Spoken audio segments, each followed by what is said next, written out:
शुक्लांबरधरं विष्णुं शशिवर्णं चतुर्भुजं प्रसन्नवदनं ध्यायेत् सर्वविघ्नोपशान्तये। सरस्वती नमस्तुभ्यं वरदे कामरूपिणि विद्यारम्भं करिष्यामि सिद्धिर्भवतु मे सदा। गुरुर्ब्रह्मा गुरुर्विष्णु गुरुर्देवो महेश्वरः गुरुः साक्षात् परब्रह्म तस्मै श्रीगुरवे नमः। नमो नमः सद्गुरुभ्यो नमो नमः। नमो नमः सद्गुरुभ्यो नमो नमः। ज्ञानवैराग्यसम्पूर्णान् हरिभक्तिपरायणान् पूर्वाचार्यानहं वन्दे सम्प्रदायप्रवर्तकान्। प्रह्लादनारदपराशरपुण्डरीक व्यासाम्बरीशशुकशौनकभीष्मदाभ्यान् रुक्माङ्गदार्जुन वसिष्ठविभीषणादीन् पुण्यानिमान् परमभागवतान् स्मरामि।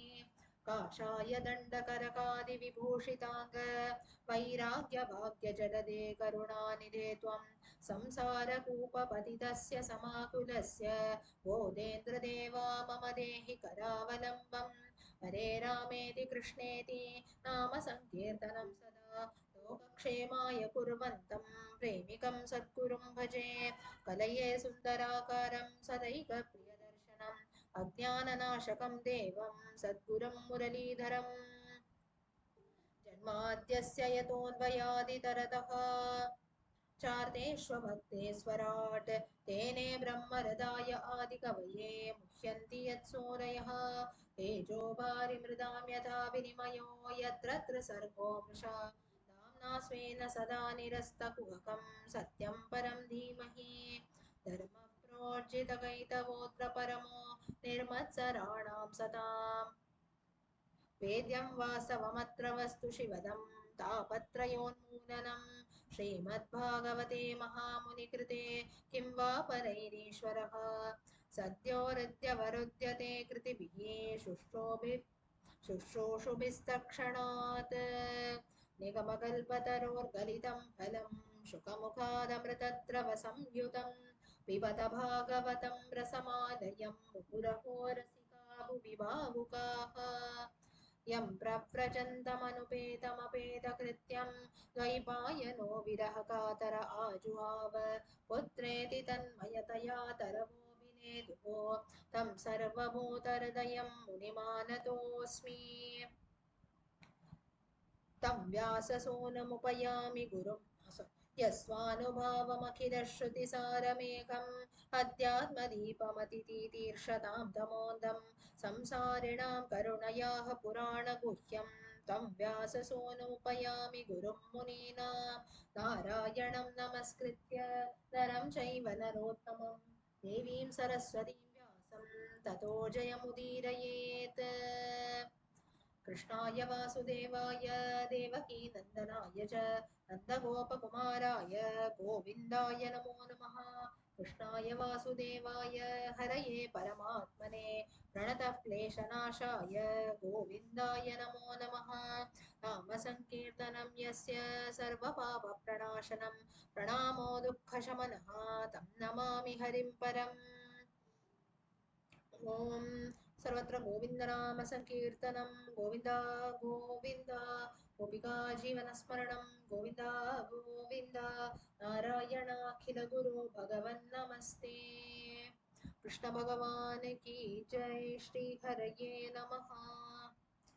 Okay, let's continue. So we were looking at Srimad Bhagavatam last time, the last session. If you remember, we looked at the birth of Parikshit, how Srimad Bhagavatam started, how it was being written, the introduction, everything we saw. Finally, now we also saw the meaning of the word parikshit, parikshate, one who could look around in the womb of his mother itself, Uttara Devi. When Bhagavan Krishna, he went inside the womb of Uttara at that time in order to save the life of child Parikshit. That's how he got his name. No child inside the mother's womb can open its eyes and see around, but Parikshit was the only child who could look around with his eyes open while he was inside the womb of his mother. That's how he got the name Parikshit. Now, the actual Srimad Bhagavatam starts.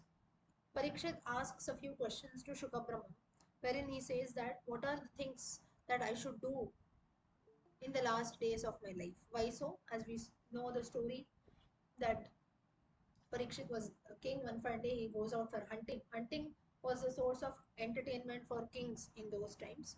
So while he went to the forest for hunting, one fine day he felt thirsty. That's when he goes to a sage's ashrama, asks for water, but the sage was engrossed in meditation. He could not hear the voice of Parikshit. That's when Parikshit gets angry. He pulls a dead snake nearby and puts it around the neck of the sage. That's when the sage's son, who got to know about this, got very angry on King Parikshit, and he curses the king, saying that within 7 days you will die due to a snake bite caused by a snake Takshaka. So this was the curse which was given to Parikshit.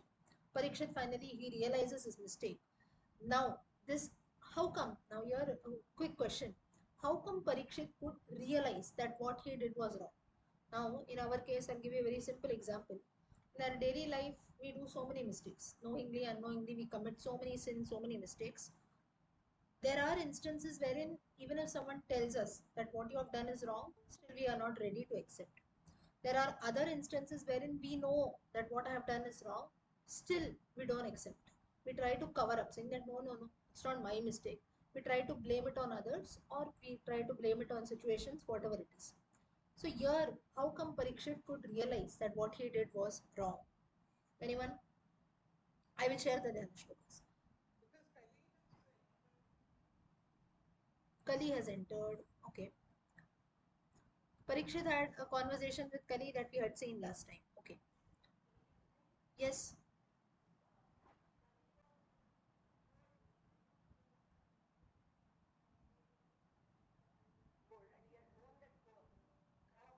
Hmm.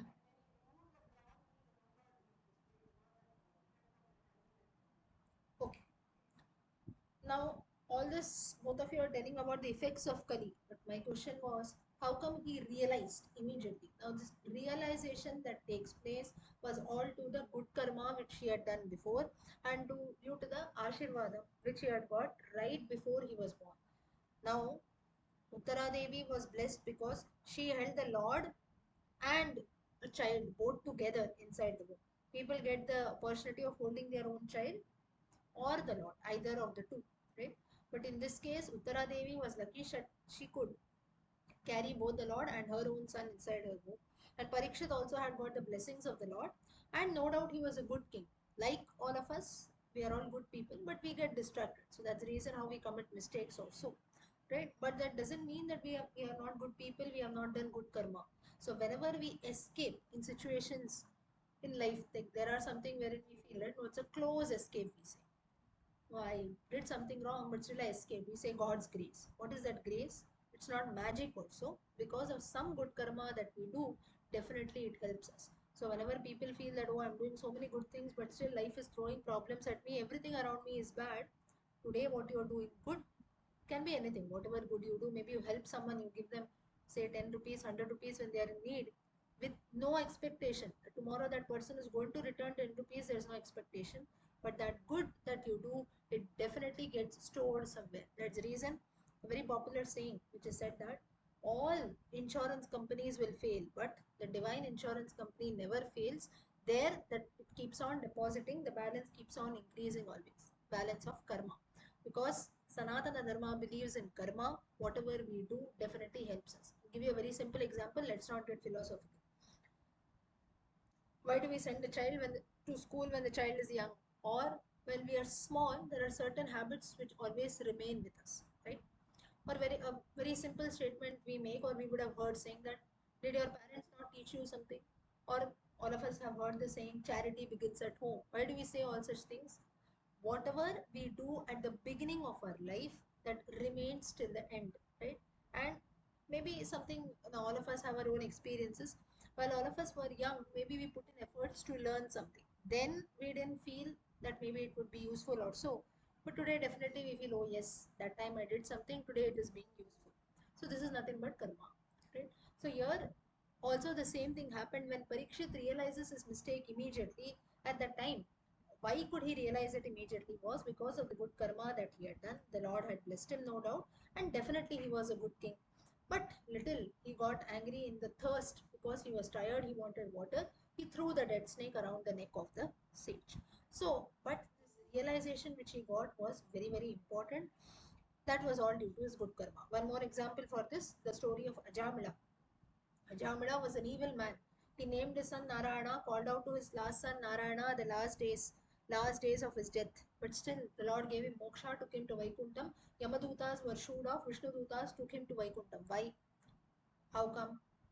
It is because Ajamila was no doubt a bad character, but he had done some good karma before, and the result of his good karma was at the end of his life, Narayana Namam came to his lips. So, nothing is magic, also. Whenever we talk about karma or things like that, sometimes, why I give you a deep explanation about this is sometimes many of us we take this loosely. What karma, what I'm doing today, I'm not getting the results. Just because you cannot see the results doesn't mean that things go waste. Trees that we see around today, it's not that you have planted it, right? It takes 50 years, 100 years. The seed that you sow today of a tree, maybe you cannot enjoy the fruits, but your future generations will enjoy. Does it mean that you say, oh, this tree is useless, it will not give any fruits? Your lifespan is limited, you cannot enjoy it. Doesn't mean the tree does not give fruits, your next generations will enjoy. But today, if you are enjoying something, our ancestors have done something for that. They themselves could not experience a fruit, their future generations are doing it. So, the point is, just because we cannot see something with our eyes doesn't mean that things go waste, right? Or nothing ever goes waste, whatever happens in life, good or bad. So coming back to the story, Parikshit asks Shuka Brahman, he tells a series of incidents and tells that I've got only 7 days of my life. So just imagine the plight of Parikshit. Someone comes and tells us, oh, this is a limited period of lifespan that we have. We'll never be able to breathe peacefully even for a single minute, right? Someone tells, oh, this one day you're going to die. From today itself, we'll start worrying. Maybe 10 more years are there. But can we live even a moment peacefully? We cannot, right? So therefore, it's always good that we don't know things, that we don't know what will happen in future. So here Parikshit says that next 7 days, what should I do? He asks Shuka Brahma. That's when Shuka he says that you spend your lives listening to the stories of the Lord, listening to this excellent Puranam called Srimad Bhagavatam. Now, how come the Srimad Bhagavatam was told in a span of 7 days? Again, due to the question answer session that took place between Parikshit and Shuka Brahma. Now, the base of okay, till here is everyone following? Yes? Okay. Now, Now, the base of our culture, Srimad Bhagavatam is just one example. The base of Sanatana Dharma itself is in the form of question and answer. You take anything, Ramayana, Vishnu Sahasranama, Yudhishthira, Bhishma, Kimekam Daivatam Loke, Kimbapekam Parayanam, Stuvandakam Kamarchandak, Prapnirvana Vashabam, O Dharma Sarvadharmanam, and so on. Yudhishthira questions Bhishma, Bhishmacharya gives the answer. Similarly, Vishnu Puranam between Maitreya and Shakti. Shakti, an ancestor of Parashara, Vyasa, and Maitreya is the name of a sage, that is Vishnu Purana. Yaksha Prashnam, Yudhishthira and Yaksha. Viduraniti between Vidura and Dhritarashtra. Valmiki Ramanam between Valmiki sage Valmiki and Narada. Valmiki asks 16 questions, and that's how Narada gives an answer. Further, Mahabharatam, Janamejaya, Vaishampayana have a conversation. Similarly, Varaha Puranam is between Varaha, Bhumi Devi. So, like this, there are different examples that are there. Srimad Bhagavad Gita is between Krishna and Arjuna. So, every time a seeker or a bhakta asks a question and then an answer is given. Now, why is the need of this? Why should always questions be asked and then an answer is given? Sanatana Dharma believes that it is an open Dharma. So, therefore, that doesn't mean that only if you ask questions you will get answers, but questions are given to the right seeker only. Now, if the opposite person is not interested, now, say for example, I tell you, Srimad Bhagavatam, I'm going to tell from 9 to 10. There is no compulsion. You got the information, you have nothing else to do, or you feel, let me take out time. It's not always nothing else to do. Let me take out some time. I'm interested, I'll join in. This is the nature that we have, right? There is no compulsion. I'm telling you, it is there. If you want, you come. If you don't want, you don't come. Right? It's your choice. There is no compulsion at all. Sanatana Dharma is somewhat like this. All our different scriptures, that's the reason we have so much of variety. You have Ramayana, you have Bhagavatam, you have the various Puranas, you have the Vedas. It's your choice what you want to learn. If the opposite person is not interested, you leave it there. That's why Krishna and the Gita everywhere he highlights Me Mataha, Me Mataha. Oh Arjuna, you have asked me something, you're in a state of confusion, you're in a dilemma. That's why you have asked me some questions. According to me, me mataha. As per my opinion, this has to be done. Now you decide what you want to do. There is no compulsion. Similarly, Vidura. Vidura Niti. Dhritarashtra has certain questions. That's when Vidura gives an answer. Here also Parikshit is asking Shuka Brahmam, what should I do? That's when Shuka answers. So the point of all this is, again, whenever we ask questions, Sanatana Dharma definitely has an answer for that. But the way we ask questions is something very, very important. Tadvidhi pranipatena pariprashnena sevaya. Just as the Lord highlights in the Gita, the way you ask question is something very, very important. Now, this list that I told you of people questioning and people getting an answer, Parikshit Chuka Brahma, Janamejaya Vaishampayana, Narada Valmiki, and so on. The seeker who was there or the person who was asking questions had the right motive. Now, here Parikshit had really a quest. He wanted to spend his last 7 days doing something fruitful. That's when he surrenders to Shuka Brahma and says that you guide me rightly. Similarly, Valmiki, he doesn't know what to do, he doesn't know to write about whom. That's when he lists the qualities, he does his research, he does his studies, and then he asks Narada. This is the right way of asking questions, not just as some people do. What? Where is God? Who said there is God? How much you know? There are some people who ask questions in such a way to test the opposite person. This is something which is very, very wrong, which should not be done. Our scriptures don't talk about this, wherein when people ask questions in such a way, we can make out, right? The way now there are two people. There will be one person who really wants to learn something, and there will be another person who just is not interested in knowing or learning something, but just pokes and asks questions to know how much the opposite person knows. This attitude is something which is very, very wrong, which should never be done. So, Sanatana Dharma, why it has got this question answer, all these different few examples I give you, there are many more examples, is because it respects, saying that someone has got a doubt, our Dharma has an answer for it. But at the same time, we will not foster, we will not preach anything. This is how it is. You want, you do, Yathashakti, you do it, right? That's the reason we have the concept of Pariharam also.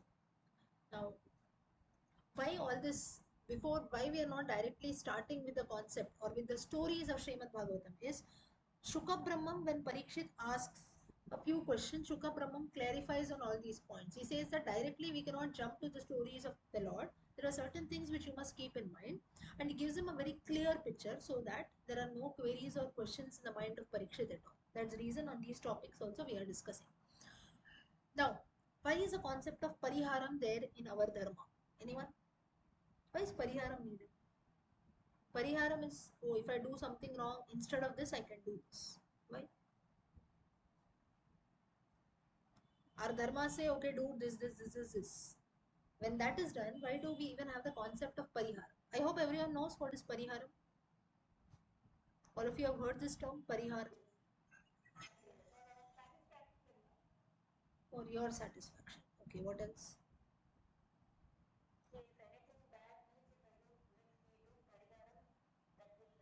Go away. Okay. But why will a person do bad if he knows that if good things are mentioned in our scriptures, why will someone do bad? Or you should not do bad, right? Some remedy. Okay.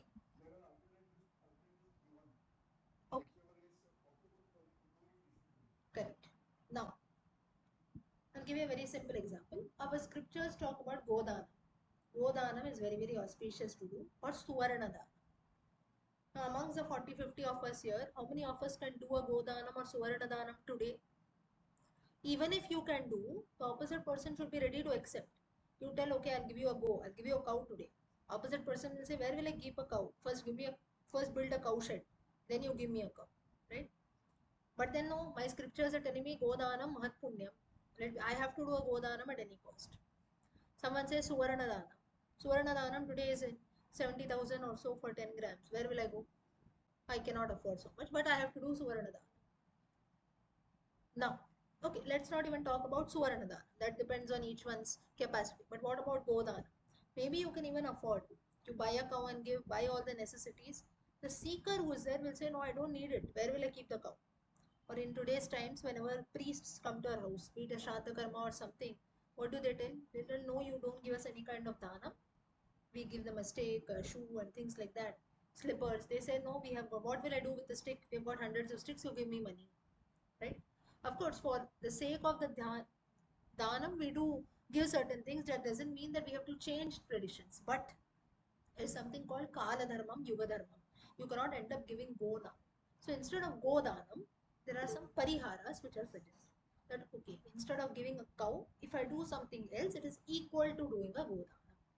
Now this is something, this comes under the list of Parihara. This is one point. Second is, maybe knowingly, unknowingly, there are many sins that we commit.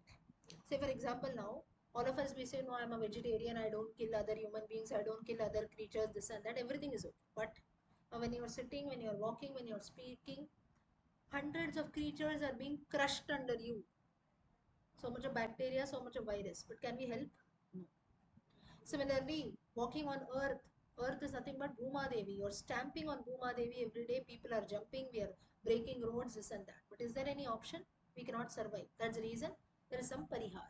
Things which we cannot avoid, for that we have the concept of parihara. That's the reason every day in the morning, Samudravasane Devi, Parvatastana Mandale, Vishnupatni Namastubhyam, Padasparsham Kshamaswame. I cannot help, I have to stand. But at least let me chant the shloka, I ask for forgiveness from the goddess. Similarly, these different bacteria also which die under me, for that there is some kind of parihara. What is that parihara? Every day, putting a kolam, putting a rangoli outside our houses using rice flour, so that some organisms will come and eat that. Similarly, offering food to the crows every day. Small things like this. Like this, there are different pariharams. I'm giving you an example. So, this concept of pariharam that is there is when there are certain things that are mentioned but we cannot do today as per Kala Dharmam. Secondly, there are things which are actually sins that are there but we cannot avoid, like stamping the floor or killing small organisms. For that also we have the concept of Parihara. There is a third category also. Our Dharma believes that we are all human beings and mistakes are obvious to happen. If mistakes are not to be happen, then we are equal to God, right? So therefore, there are different pariharams that are listed. Now, pariharam doesn't mean that you go to a Navagraha temple, you give them a green blouse, a red sari, a red ring, and things like that, or maybe pierce your body. Such things are not at all pariharams. Is something which is very, very wrong. People end up doing this. Some Navagraha dosha, you light a lamp outside the temple or behind the temple, a oil lamp, a black with, and so on. Something against dharma which we do. Light a lamp or so oil, you make the entire temple black, and that's how we have been spoiling temples till date. Or you keep on giving on Tuesday you go, you have to give a green blouse piece. Wednesday you go, you go do this. Thursday you go give a blue blouse piece, things like that. Maybe you wear a red ring on this day, green ring on this day, this gem, that jewel, and so on. Maybe you have to pierce your body. There are people who walk on fire, they end up piercing their body. All such things should not be done under the name of pariharam. We have to be very, very careful when we talk about pariharam. Why I'm telling you this is, there are many people who mislead us. And why there is this problem of misleading? Because we don't study our scriptures, right? So nowhere it has been mentioned that you have to walk on fire. No one person has told from there this tradition has come in that we have to end up walking on fire. This body has been gifted to us by God. To please God, we should not cause harm to this body. This is a very simple logic that is there. So, like this, whenever we talk about pariharam, also we have to be very, very careful. Now, again coming to the point. Then, what kind of pariharam should we do? Like I told you, small, small things: offering food to the ants, offering food to the crows, listening to scriptures like Srimad Bhagavatam. Now, doing such things, does it mean that I'll be free from sins? All my worries will go away? Now, a question you all of you might ask, what you're saying. 9 to 10, we are listening to Srimad Bhagavatam. 10 o'clock, again, that same worry is going to come. Now, also, the worry is there. So many of us, we have our own problems. Nobody has told that all problems and worries will go away. But at least for that small amount of time, we forget the agony, we forget the dukkha that is there. And for that amount of time, the you can say the intensity of the dukkha reduces to an extent. We get courage or we are blessed. We feel that, oh, out of so many organisms and so many creatures, human beings in this world, I am few amongst them who is listening to this nectar called Srimad Bhagavatam. I am blessed that this thought came to my mind that I should listen to someone who is talking about Srimad Bhagavatam, a text, Amritam in itself. So here is where we feel blessed. Okay, there are problems, there are different kinds of worries, but out of that, at least this blessing I got, let me feel grateful for that. Sanjeev, do you want to say something? No? Huh.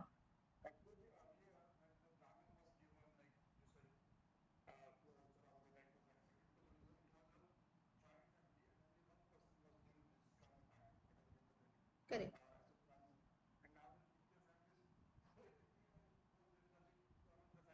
Correct. So that's what I said. There is something called Kala Dharma, which keeps changing, right? So that doesn't mean that Dharma is Sanatanam. Doesn't mean, oh, today, yesterday I gave it to two Brahmins, maybe tomorrow I'll make it to maybe one Brahmin or cancel out. Doesn't happen that way. But certain things as per Kala Dharma have to change. Okay. Now all this Shuka Brahma is explaining Parikshit, saying that there are different things like this which have been told in our Dharma. So you have to be very, very careful when you do things. It's not that simply, okay, today I'll listen to the stories of the Lord and it's done that way. It's not at all so. It will take some time for you. And that's when he explains all these concepts, the roots of our Dharma. How, like you, many people have questioned. They have had many questions, like I gave you the various examples of the Puranas, Ramayana, and so on, the Gita.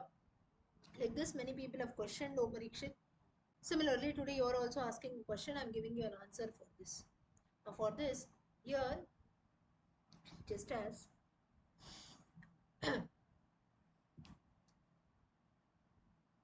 Bhattatri, he highlights in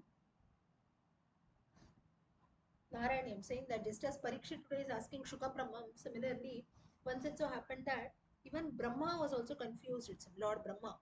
Now, when Lord Brahma was born, it is believed that Lord Brahma was born through the Nabhi Kamalam. Now, all this, the birth story of creation is there in Srimad Bhagavatam, that's why I am highlighting. Lord Brahma is believed that he is born through the Nabhi Kamalam of Lord Sri Vishnu. Now, when he was born through that, it seems that everything was dark around. It's not because Srishti was not there. I mean, Srishti is now when all of us sleep, when you close your eyes, there is darkness, right? Similarly, for Brahma also, everything was darkness. Now, what he did was he came out of the lotus, he saw everything is dark. He again went inside. He went inside the stalk, he went downwards, it seems. Now, for going downwards, it took about 500 Chaturyugas for Brahma. Kali Yugam lifespan 4,32,000 years. Dwapara Yugam double of Kali, 8 lakh plus.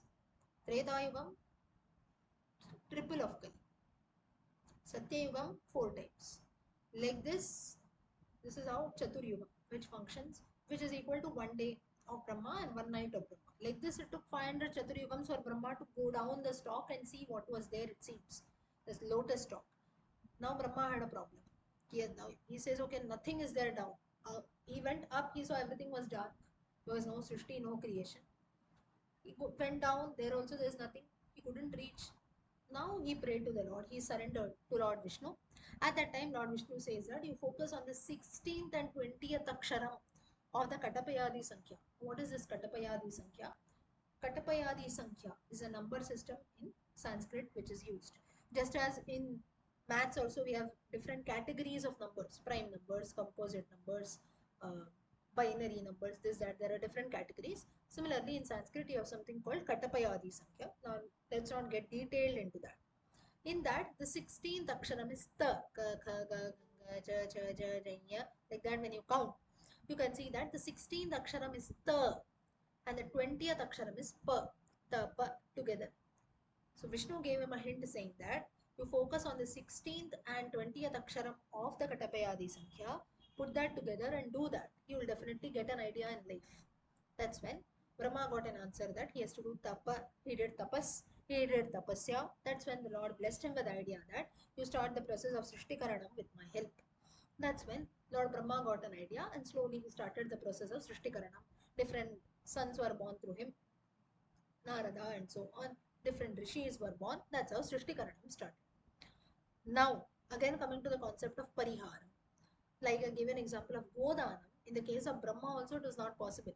That's the reason we know the story wherein Brahma comes to Kanchipuram to do an Ashwamedha sacrifice. Because it is said that in Kanchipuram, whatever you do once, the phalam is equal to doing that sahasram, doing that 1,000 times. Brahma wanted to do Ashwamedha sacrifice 1,000 times. He felt that practically it will be a bit difficult, so I'll go to Kanchipuram and do the same. That's when he did the sacrifice along with Savitri Devi. Saraswati Devi used to be busy in concerts, or so it seems. That's when, along with his another consort Savitri Devi, Brahma did the sacrifice. To do a yajnam, being a grihastha is very, very important. But Saraswati Devi, when she got to know about this, that her husband is doing sacrifice with some other woman, she got very angry and she started flowing in Kanchipuram as Vegavati, river Vegavati, which flows today. Speed, very angrily, she starts flowing. So like this, when we talk about this concept of pariharam also, even Brahma also has done this. So this is not exactly pariharam, but there are certain things which we cannot do practically. So at that time, certain like this, some remedies also or some options like this are given.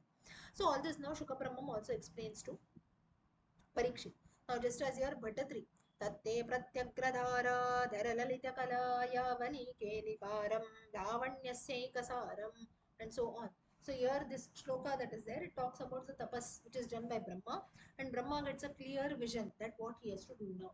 Similarly, Parikshit also here is asking, what should I do to get, what should I do to remember the Lord during my death? Though 7 days of lifespan is there for me, but still on the seventh day, to attain moksha, that Harinamam should come to my mind, right? For us also, all of us, if something has to come at the end of our life, that it is said that whatever you do the most throughout your life, the same thing you remember while you die. So if you maybe think of the Lord or so much, and that's why right from a young age we put in efforts, right? Maybe think of the Lord, to read our scriptures, this and that, so that at the end of life, at the time of death, also the same thoughts come. So when Parikshit asked this question that what should I do at the time of death, whom should I remember? For this, Parikshit said that just as Brahma did a lot of tapasya, he got a clear vision. He knew what he had to do in life. Similarly, you also, you get a clear vision that next 7 days you spend listening to the stories of the Lord. That's when towards the end of your life also, when you give up your life, at that time also you will remember the Lord only. Further, now Bhattatri here, in another instance, he says that Suryaspardikiridamurdhvatilaka prodbhasi phalantaram. I am giving you an example from Narayanyam. Narayanyam is a condensation of Srimad Bhagavatam. So first two skandhas also are related to Dashakams 1, 2, 3. So, wherein Bhattatri says that Brahma himself had to do tapasya, O Lord, to see you. When he was born, he could see only darkness around. But devotees like us, we are blessed that you are settled in Guruvayur. We can see you in front of your eyes, but still we are craving and saying that I don't have peace, I have my life is full of worries and so on.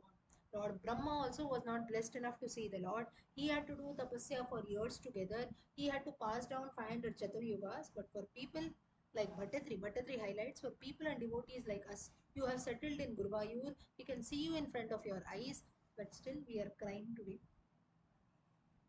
That's when, now tell you a story. Most of you might be famous knowing Anantarama Dikshitar's Upanyasams. There was a person called, if I'm not wrong, I think Jairam Sharma.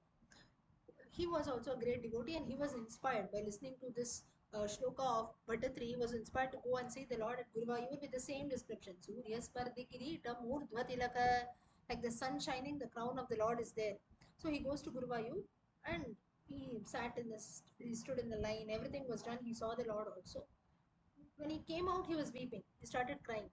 People around asked him, what happened? Why you're crying? Maybe people felt it was happy tears that he saw the Lord. He said, no, it's not happy tears. I'm actually sad. People said, what nonsense. People see the Lord and people become happy or sad. What happened? Why are you crying? That's when he said that. I could not see the Lord at all. Now, all of you, if you've gone to Guruvayur, you can see. The main Sannidhi is very small.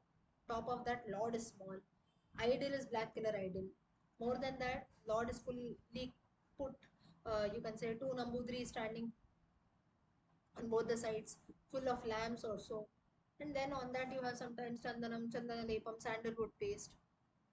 And for a nanosecond or so only you can see the Lord. More than that, because of the crowd. All these different obstacles are there. So therefore, whether I've seen the Lord or no, that also is not confirmed. So this person says that that's the reason I'm crying. All these obstacles are there. I stood in the line, I waited here, there are priests standing in between, there are lamps everywhere. I couldn't even see the Lord properly. At that time, other people who are there around or scholars also, they assure this person, this Jairam Sharma, saying that you are at least blessed that you saw the Lord in front of you. Look at Brahma like this, who is not able to see, who could not see rather, who had to do tapasya for years together. Devotees like us are blessed that we can at least see the Lord and still you're crying. And on top of that, you don't have to worry. Even if you don't see the Lord has definitely seen you. So with this assurance he gets and he moves up.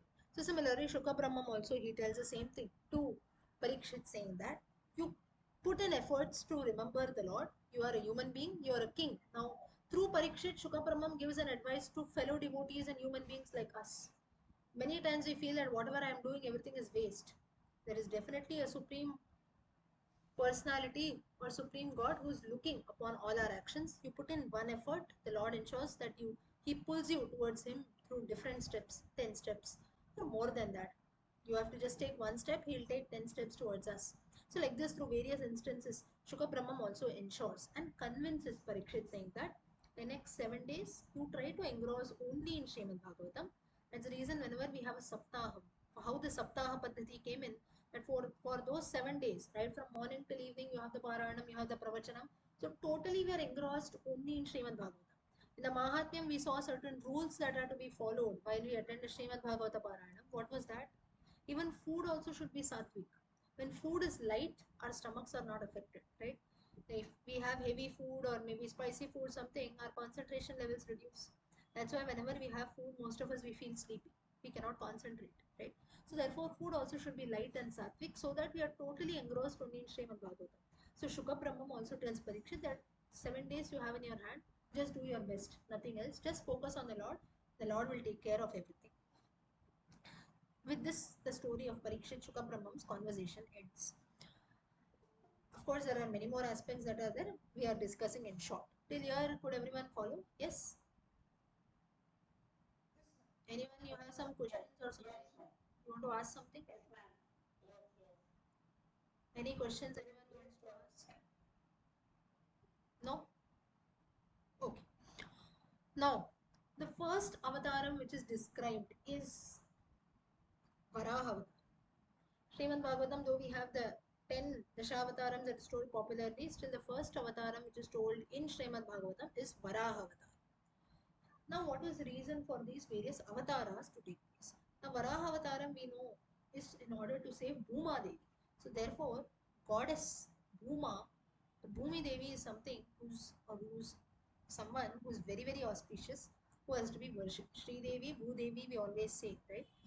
Now, for this, it is said that even, I'll give you an example. There is one state in India, you cannot say one, there are two places which are named or which are related somewhat. Two cities in India, one state, one city, which is related to Bhumadi.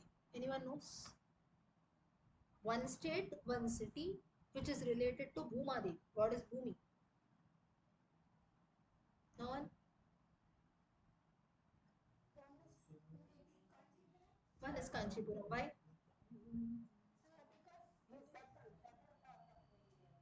Ah, Kanchipuram is central part of India.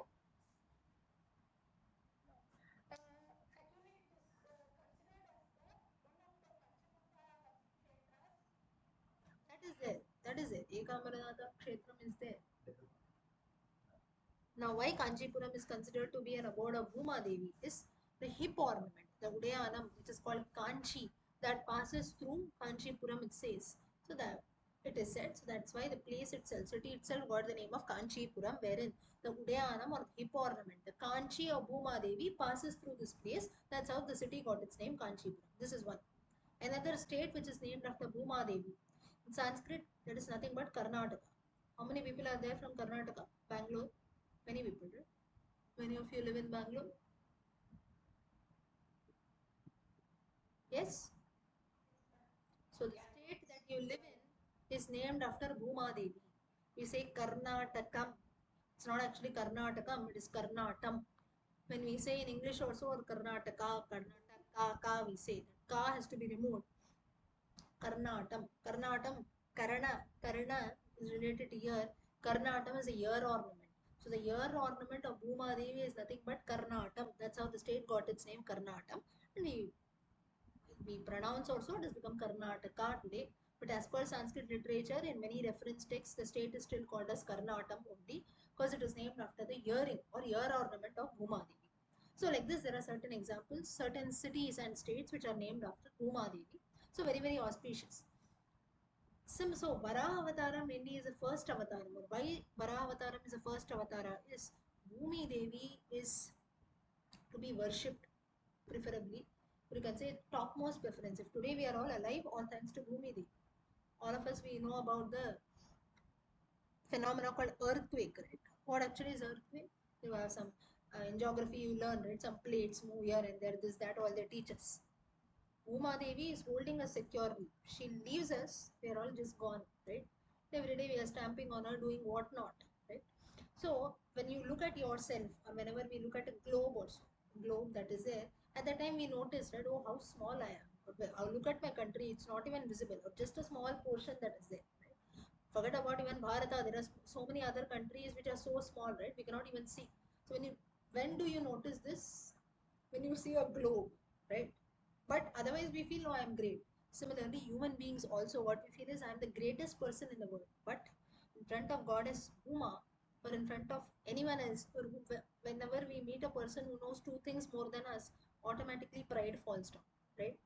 But till then we feel, no, I am the greatest. We are nothing, not even a small ant when we look upon us from Swarga. That's what is said. Now, why all such things are told is to show down to earth nature, humility. So, Bhumi Devi is actually goddess which has to be worshipped and given the most, let's say, topmost preference that is there. So, Varaha Avataram and Avatara had to be taken. Varaha Avataram was one to save Bhuma Devi.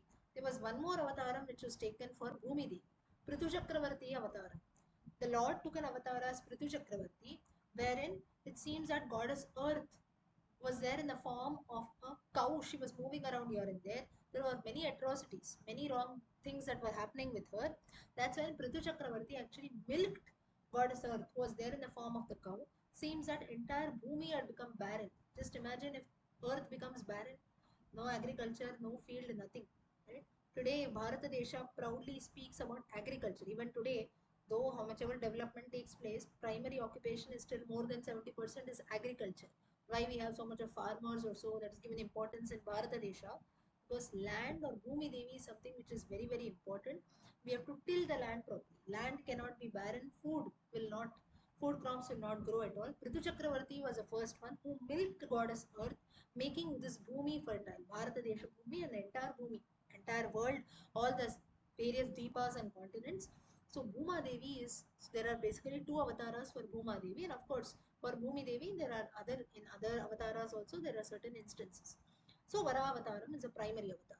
Now coming to the concept of avatars. Now why were avatars needed? Kashyapa Muni was there. Kashyapa sage Kashyapa. Sarvam Pashyati iti Kashyapa. That's how the name comes. Sarvam Pashyati Kashyapa. Now Kashyapa had many wives. Now why he had many wives? That was a niyama of the society then, and it was quite common in the society. Why? If it was common in that day society, why it is not common in today's society? Again, Kala Dharma. In those times, lifespan was more. Therefore, and even having more than one partner was also acceptable. Today's times, average lifespan is less. Managing one partner also is not possible for all of us. So forget about having more than one partner also. So Kashyapa, out of the various queens that he had, various wives that he had, Kashyapa Muni had two chief queens. Who are they? Two chief wives, not queens, two chief wives. Kashyapa's two wives, Aditi and Aditi and Diti. Aditi Devi, mother of gods, Diti Devi, mother of Rakshasas or Asuras. Now, Aditi Devi did a lot of tapasya, this, that, she followed all the rules that were there. That's how gods were born to her. So once it so happened, now Diti, now it can happen, it happens in many couples also. Once you get married also, now there are so many people, not only human beings, so many creatures who get married, we'll consider human beings, right? Now it is believed that after marriage you can beget children. Is there any fixed period that happens? For all the married couples in the world, within 1 year a child is born. It doesn't happen then.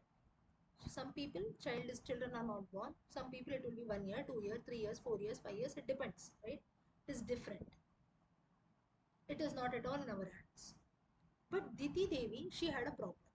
She tells Kashyapa that we are married. Now immediately I need a child. Why so? Now you can consider different reasons. Maybe she wanted a child. She wanted to become a mother soon. That can be one.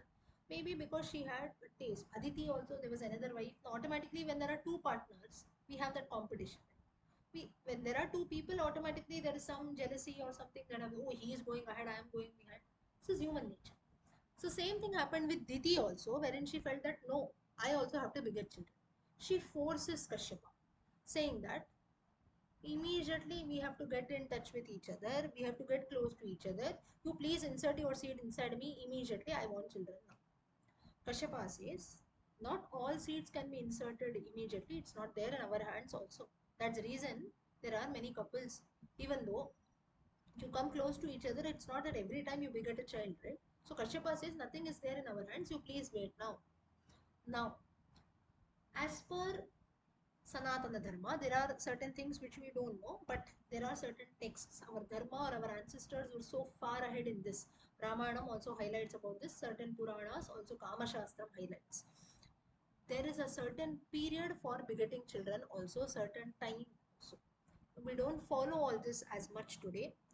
It's not that you see a particular muhurta and then get in touch with each other. Things like that are not done. But as far I think, if I'm not wrong, in the Ramayanam you have detailed it is told, and also medical science also accept this, that after a woman gets her monthly cycle, there are certain days of the week wherein chances of begetting a child, chances of conceiving are more as compared to the other days that are there.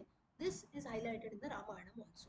So why this was highlighted, or even if you go to a doctor also, at times they tell you, right, no ma'am, after the cycle is done, after so many days you take a test, this, that, and they tell you so many other things. This is highlighted in our scriptures also. Does it mean that we have to follow only that?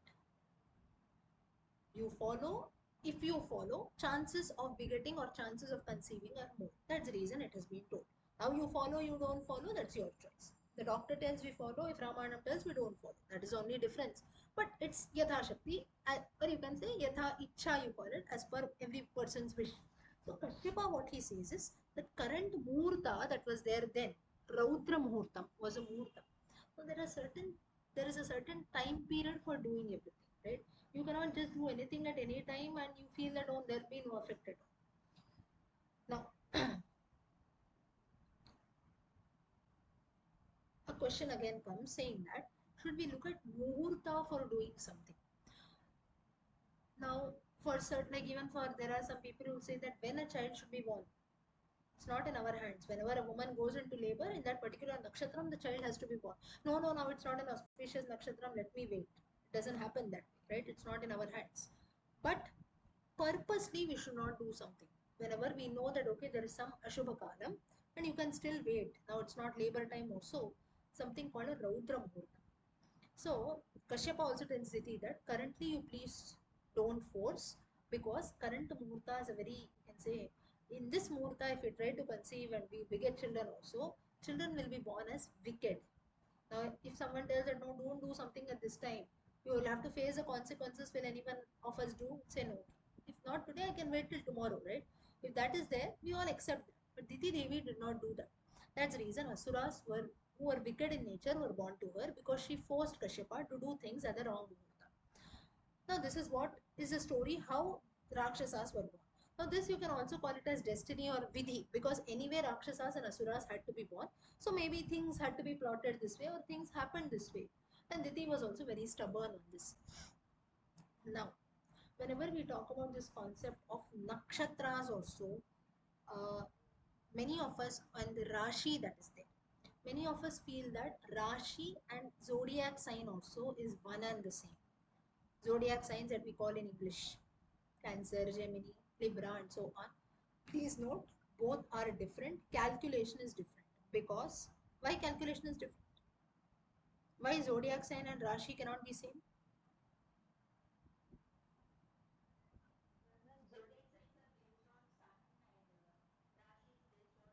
Mhm. No, no. Zodiac signs, if you see, they give you a date perspective. September 21st to October 20th. This is what it is. When we talk about nakshatras and rashis and tithis, you will notice that tithi will be from 6:52 September 21st till maybe 6:52 p.m. September 21st till 7:52 p.m. September 22nd. So the tithi that is it will be an Ekadashi. Say for example, Ekadashi tithi is there on both days, September 21st, 22nd both. Time period is different. Whereas this is a difference that is there. zodiac signs that we say in English also when we compare, and the Rashis, nakshatras are different. Nakshatras can be there for 2 days also, because we don't calculate the English day, that is it. September 21st is this, we don't say so. September 21st, 22nd, both can be one Rishi, one Tithi. One Rashi, one Tithi. Why I'm giving you this is you should not compare it this way. Secondly, Rashi is not based on months and dates alone. Rashi is based on nakshatra. Say for example, a person born in Uttaratadi nakshatra, which comes every month. I'm just giving you one nakshatra. Person, let it be born in January or September, can belong to Meena Rashi, right? So like this, there are different things that are there. Point is, whenever you should not go very roughly with the English translation also. Some people waste a lot of time every day in the newspaper. Oh, this is my zodiac sign also. This is the reason why in Sanatana Dharma we give a lot of importance to our Janma Nakshatra. Janma, birth is something. Date of birth is very very important on documents. Generally also to celebrate your birthdays it is important, but knowing one's Janma Nakshatram, knowing one's Rashi is more important because of this reason. Let's not call it more important. Say that also is equally important. Let's say it that way, because there are one nakshatram can be on 2 days also, right? And maybe even for a few minutes here and there based on the birth time, nakshatram Rashi changes. So we have to be very careful on these aspects whenever we do something. And so like this, why I told you this is many times English translations at times can be dangerous. Dangerous is because if you don't have a clear idea, it can cause trouble. So here also there are on this particular Rashi, Nakshatra and things like that, Kashyapa gives her an explanation, but Diti Devi does not agree. Finally, Asuras are born to her. Out of these Asuras, now these Asuras were born to cause trouble to the world. Out of that, we know three, Jaya and Vijaya, the messengers in Vaikuntham. They were told, they were cursed by the Sanat Kumaras that you will be born on Bhulokam thrice. Hiranyaksha, Hiranyakashipu, first birth. Ravana Kumbhakarna, second birth. Shishupala, Dantavakra, third birth. Kamsa is not an you can say a form of Jaya or Vijaya. Many people get confused. Kamsa is an Asura, which is different. Dantavaktra, Shishupala. Dantavaktra story is not that popular. People feel it is Shishupala, Kamsa. No. Hiranyaksha, Hiranyakashipu, first Janma. Ravana Kumbhakarna, second Janma. Third Janma is Shishupala, Dantavaktra. So every time they tell that the Lord Vishnu only in any form has to come and rescue. This was one purpose of taking an avatara. Second is paritranaya sadhuna, to safeguard sadhus, vinashaya jadushkrita, to kill negative elements and asuras like these, Hiranyaksha, Ravana and so on. Dharma samsthapanarthaya, to re-establish dharma. Doesn't mean the dharma is not there, but many times we forget dharma. We need an avatar of the Lord to come and re-establish it again. Sambhavami yuge yuge. That's the reason in every yuga an avatara will take place. That's how the various avatars have been. The concept of avatars came. So the first avataram started where Hiranyaksha, this asura, what he did was he took Bhuma Devi and placed her in Patal Loka. That's when Varaha he decides that Vishnu, he decides what avatara should I take in order to rescue Bhuma Devi. So he assumes a form of a boar with a horn so that he can dig down earth. Patal Lokam is below, right? So you have to dig the ground. So he digs down earth, goes down and rescues Bhuma Devi on his tusk, on his horn, you can say. And that's how Bhuma Devi is brought back and placed. So this is the significance of Varaha Avataram. Just telling you in short. Now Varaha Avataram is described in many other Puranas also. Srimad Bhagavatam is just one example. So with this, the first avataram or the first description of Srimad Bhagavatam starts of Varaha Avatar. Now with this, Shuka Brahma asks a question to Prahlada, saying that from this slowly the various stories of the Lord will start. You listen to all this very attentively. And while you listen to all this, bhakti will automatically develop in you. This is when Parikshit asks a question saying that why is bhakti needed? Shuka Brahman says, whatever I am telling to you, no doubt I am telling you all this. But if bhakti is not there, it will not get registered, right? I'll give you a very simple example. Now, for the last 1 hour, I am blabbering something, right? Something she is speaking.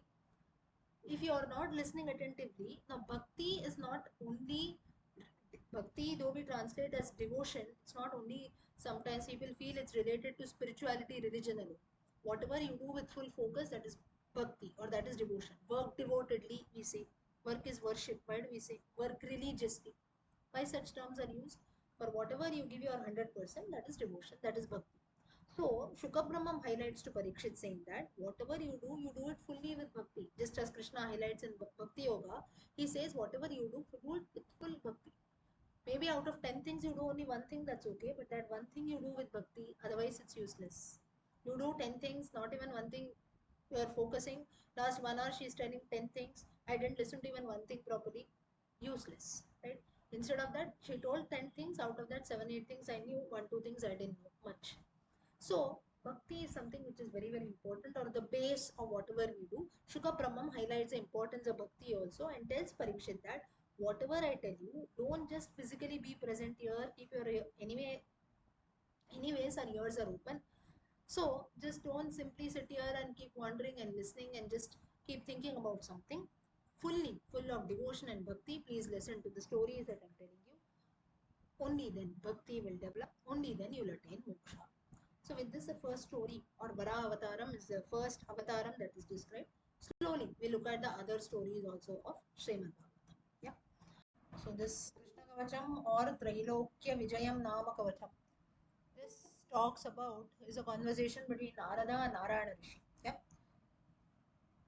Om Narada Uvacha Bhagavan Shrodrumichhami Kim Mantram Bhagavan Haraha Kripayadat Parashuramaya Stotram Cha Varma Cha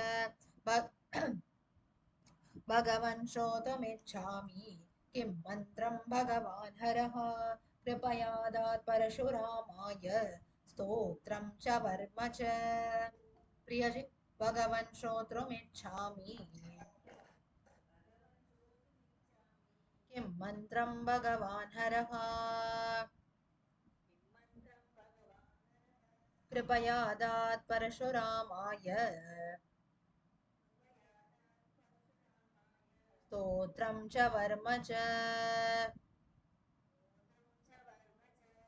yeah. Indrajit भगवन् श्रोतुमिच्छामि किं मन्त्रं भगवान् हरः कृपया दात् परशुरामाय स्तोत्रं च worm च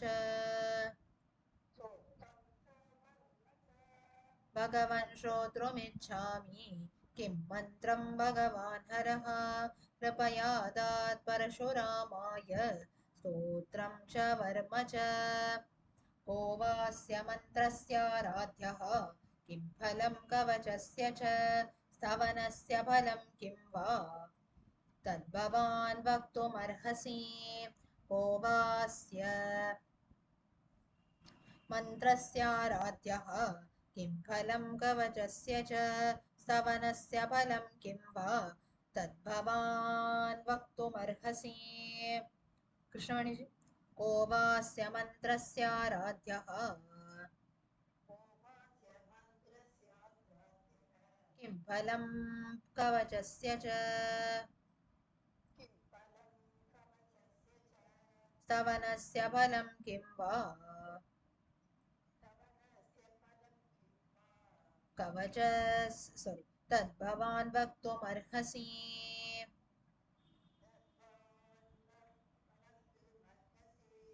yeah Shanti or will you chant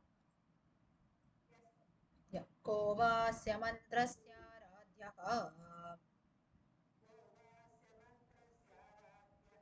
किं फलं कवचस्य च स्तवनस्य फलं किं वा तद्भवान् वक्तुमर्हसि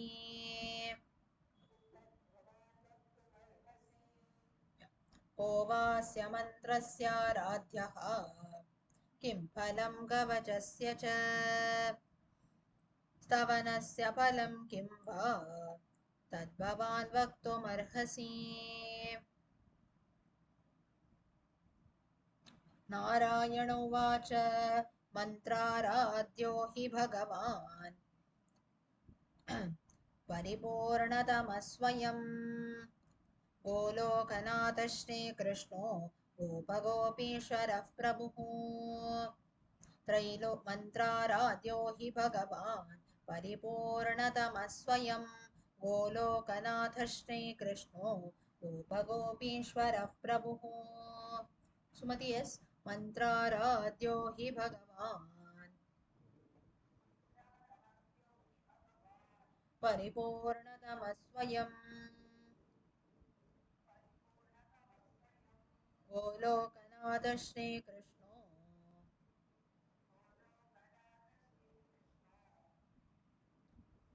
गोपगोपीश्वरः प्रभुः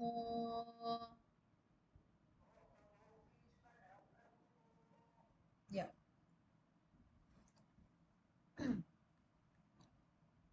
लक्ष्मी सोमनी जी मंत्राराध्यो हि भगवान् लक्ष्मी सोमनी जी नो चट मंत्राराध्यो हि भगवान्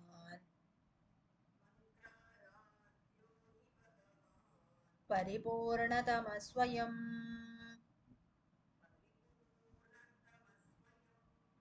गोलोकनाथ श्रीकृष्णो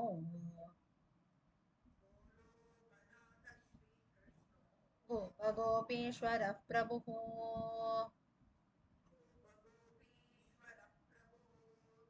yeah. मन्त्राराध्यो हि भगवान् परिपूर्णतमस्वयम् गोलोकनाथ श्रीकृष्णो गोपगोपीश्वरः प्रभुः त्रैलोक्यविजयं नाम कवचं परमाद्भुतं स्तवराजं महापुण्यं भूतियोगसमुद्भवम् त्रैलोक्यविजयं नाम कवचं परमाद्भुतं स्तवराजं महापुण्यं भूतियोगसमुद्भवम् मधुसूदन जी त्रैलोक्यविजयं नाम मधुसूदन जी नो अनंतनारायण जी त्रैलोक्यविजयं नाम कवचं परमाद्भुतं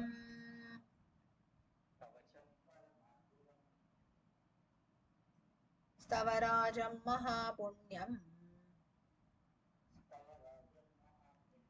भूतियोगसमुद्भवम् yeah. धन्यवादः पुष्पा गुप्ता जी त्रैलोक्यविजयं नाम कवचं परमाद्भुतं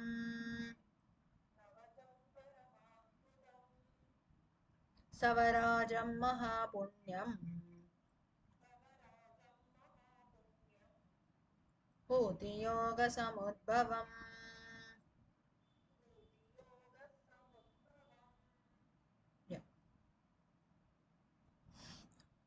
त्रैलोक्यविजयं नाम कवचं परमाद्भुतं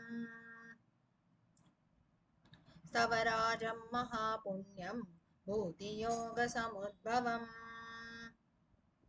ओके मन्त्रं कल्पतरुं नाम सर्वकामफलप्रदं ददौ परशुरामाय रत्नपर्वतसन्निधौ मन्त्रं कल्पतरुं नाम सर्वकामफलप्रदं ददौ परशुरामाय रत्नपर्वतसन्निधौ सुदासि मन्त्रं कल्पतरुं नाम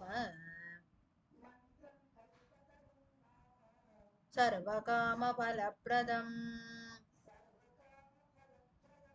ददौ परशुरामाय रत्नपर्वतसन्निधौ वीरशंकर जी मन्त्रं कल्पतरुं नाम सर्वकामफलप्रदं ददौ परशुरामाय रत्नपर्वतसन्निधौ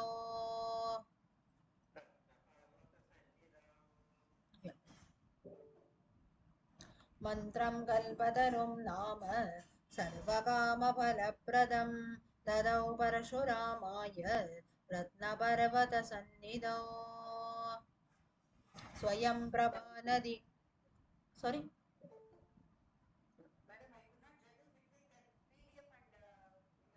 I'll call you I'll call you स्वयं प्रभा नदी तीरे पारिजातवनान्तरे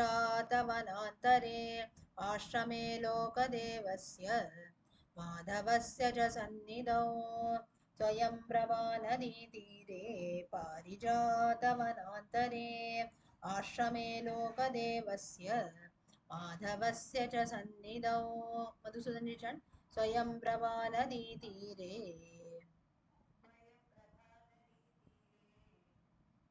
पारिजातवनान्तरे आश्रमे लोकदेवस्य माधवस्य च सन्निधौ स्वयं प्रवानदीतीरे पारिजातवनान्तरे आश्रमे लोकदेवस्य माधवस्य च सन्निधौ okay so Krishna Kavacham, a very very auspicious shloka on Lord Krishna. Kavacham, as we know, an armor. So Lord Krishna, if you see, now a little, of course, our topic is Srimad Bhagavatam, but little let's in general talk about the Lord. Towards the end of Krishna Avataram, when Dwapara Yugam was about to end, Kali Yugam was about to begin. Krishna Avataram comes to an end. At that time, Krishna takes leave of everyone. He also belongs to the Yadava Kula. As per the curse given to the Yadavas, Krishna also had to die. Right? But so Alila had to be encountered how Krishna will die. That's when we know that near Somnath Kshetram in Prabhasa, you have a hunter shooting an arrow, and that's how Krishna enters his lokam. This is what we have the reference story that is there. But apart from this, so when all this was about to happen, at that time, Uddhava, the childhood friend of Krishna, he tells the Lord that now Krishna Avataram is about to end, O Lord. What will happen next? How will people live? What about the evils of Kali Yuga and so on? That's when the Lord says, you don't have to worry about things. Because even though you cannot see me in a physical form, the reason being, my various other avatars are also being there. So therefore, what you can do is, I'll merge myself into Srimad Bhagavatam. In the form of Srimad Bhagavatam, when people read, it will be as if you are worshipping Lord Krishna only. So this is what he consoled Uddhava, and that's how Uddhava goes to Badrikashrama. Secondly, Krishna gives a further explanation that Kali Yugam is not just full of evils also. Because in Kali Yugam, Bhakti Margam is something which is very, very easy, or the only path, the easiest path to attain Lord. Satya Yoga, people had to do meditation tapasya for years together to attain moksha. Treta Yugam, lot of sacrifices had to be done. That's the reason Rama had to be born as a Kshatriya and had to safeguard the sacrifices of so many rishis. Dwapara Yugam, lot of puja, the karmas had to be done. That's why you had Govardhana puja, this puja, that puja, things like that, which were done to please the Lord. But in Kali Yugam, what happened is Nama Sankirtanam Yasya Sarva Papa Pranashanam. Merely chanting the names of the Lord consciously, unconsciously will lead you to moksha. But the sad story is that also we cannot do. So therefore, Krishna said that Kali Yugam, though a lot of predictions are made what will happen in Kali Yugam in the Dwadasha Skandam, 12th Skanda of Srimad Bhagavatam, but the Lord says that there is a very easy method. So Kali Yuga is not just about evil and bad things. Easiest part to attain moksha is highlighted here, but still people are not able to do that. That's a sad story of things. But at least few of us are blessed that today we are able to listen to the stories of the Lord. So Lord Krishna says, those who listen to my stories, those who listen to my pastimes, also for them also it is moksha. I give them a place in Vaikuntham. What more do you need, Uddhava? Uddhava feels very happy. He says, okay, but Krishna says that don't keep this to yourself. You please spread this knowledge among the masses. Otherwise, people will not know. I know, okay, I have to attain moksha. I'll chant your names, go about. You chant your names, it's okay, but the fellow Jivatma near you should also chant that. We are all Jivatmas to attain the Paramatma. That's when the Jiva inside. In fact, there's a story. The Kaustubamani of the Lord actually represents the various Jivas. Once it so happened that someone asked the Lord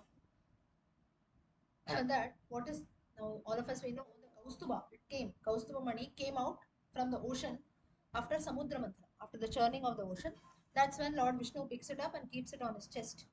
And it is a very beautiful necklace, which is not a necklace, a money, a jewel which is kept on the heart of Sri Vishnu. But what does the Kaustuba money contain? Very, very important question. It seems that it contains all the Jivatmas, all the Jivas together. And in fact, Radha Rani also can be seen in that Kaustuba. In the Srimad Bhagavatam also it is said that Kaustuba Mani is a reference, is a type of a ruby you can consider, which has got red color ruby. Shonayaha meaning a copperish, red tinge, red color thing. And that's how the ruby shines, it seems. And here, this Kaustuba Mani, it actually represents the sun and the moon of the universe. That means the topmost jewel in the world, which represents all the Jivatmas which are there inside. So, this is how this comparison has been done, that Krishna, or you can say the Kaustubha Mani, which is there on Krishna's chest, represents the relationship of Krishna and Radharani, and ultimately it also represents all Jivas like us, Jivatmas. So, therefore, why does the Lord always wear the Kaustubha Mani on his chest? That means he always keeps his devotees very much close to his chest, but unfortunately, people like us, we don't have any value for it. Now, let's not curse us, but many times for us, we are so ignorant that until and unless maybe you see an image of the Lord in front of you, you go to a temple, see an idol in front of you, we cannot worship Lord, right? Someone says, chant the names of the Lord. You'll say, no, first, I need a proper place. I need the picture of the Lord. But still, we are not able to concentrate, right? You have a picture of Lord Krishna, say, in front of you, or any God. Someone says for 5 minutes, you chant the names of the Lord. We'll definitely chant. But for that 5 minutes, is total devotion and bhakti on that image only? No. We to focus, we need something in front of us. The Lord says, it's okay. This is human nature. Devotees might have this nature that they'll not be able to focus much. But I, being the Lord, this Kaustubha Mani represents the jivas inside me. That's the reason I keep it very much close to my heart. Irrespective of how a bhakta is, of course, based on his or her karma, if he does good, he should be given good results. If he does evil things, he'll definitely reap the fruits of the same. But I will ensure that all devotees are kept near my heart. So the Kaustubha gem actually represents all his Jivatmas very close to his heart. So this is one aspect of how the Lord wears the Kaustubha Mani close to his chest. Then there is another reference which says that now all of us may know the pastimes of Lord Krishna, say stealing butter, or maybe spending time with Gopika, spending time with fellow Gopas, and so on. But apart from this, it seems that Lord Krishna used to be curious about his own jewels, it seems. So when child Krishna was moving about here and there, very beautiful description wherein Mother Yashoda Mother, she says in one place that my son's body is as soft as a lotus. Even in Rama's case also, Valmiki describes that way. And he says that when small children, when they crawl on their knees, the knee at that time for us also, if you see, knees at that time become, you can say, dark in color, right? So therefore, especially for children also, though they crawl on the floor, that is a part of childhood, that's a stage in life, but that should we should not allow the child to crawl for a longer time. It might affect the knees of the child, right? Or the knees become dirty, or the knees might cause pain also. So Nanda Baba used to say that when Krishna crawls on the floor, it seems that they were so the skin of the Lord was so soft that it might hurt even if he crawls on the ground. So therefore, Nanda Baba used to always lift the child and keep him, it seems. But still, Krishna used to escape and crawl down. Why did the Lord do this? And in some folklores also it is said that the Lord wanted to lead a human life, or Lord wanted to lead a normal life. He said, fellow children like me are going to crawl. Why should my father give me special treatment? It seems the Lord told, and that's when Lord told Nanda Baba, it seems, as a child, and that's when Nanda Baba realizes this. He says, yes, definitely my child will also do the same things as fellow children. That's the reason whenever a child, forget about children, all of us also, whenever we learn to walk, 10 times you fall, then only you can walk, right? But if our parents are always lifted as, oh, my child is falling, I lift my child up, it never works that way. Only if the child falls 10 times, he'll be able to walk once. Krishna had to give this example, and that's the reason he used to tell Nanda Baba, it seems, tell in the sense through his eyes, the child used to speak, it seems, saying that whatever I do today, in the future, the same thing is going to be done by devotees. So therefore, you don't stop me from doing anything. If I'm crawling, my knees are causing pain, let it cause pain, it's okay, but this is what is life. A small child also endure pain. What is pain for the child? If it has to learn something, it has to also fall down. If you learn to walk, 10 times it has to fall. If you have to put some food in your mouth, the child spills everything. Only if that spilling takes place many times, finally the last time it puts it properly in the mouth, right?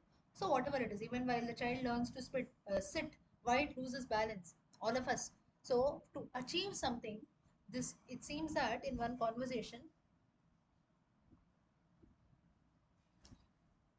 it seems Lord Krishna, he tells both his parents Nanda and Yashoda that, and through his leelas also he tries to teach a very important lesson that to achieve anything in life for human beings, and he tells this to Arjuna also. Arjuna and the Pancha Pandavas while they were living together. Now, actually, if you see, apart from the Gita, Krishna had met the Pandavas many times because he was their Sakha, he was also their cousin. So it seems that Krishna gave a very, very important lesson to Arjuna and all the Pandavas, and also to whoever came in his contact. It seems that every time he used to say that for a human being, right from the time he is born, if he has to achieve something, he has to first fall down 10 times. Only then it happens, right from the simple action of walking.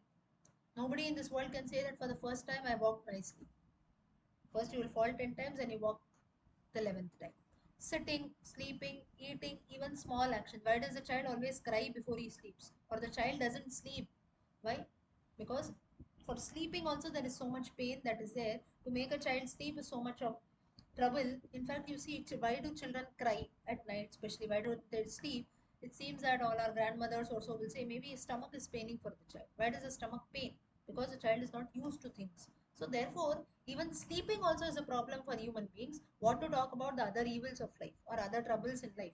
So Krishna here tells Arjuna and the Panchapandavas that troubles, or you can say difficulties, for a human being start right from the beginning in life, irrespective of your karma.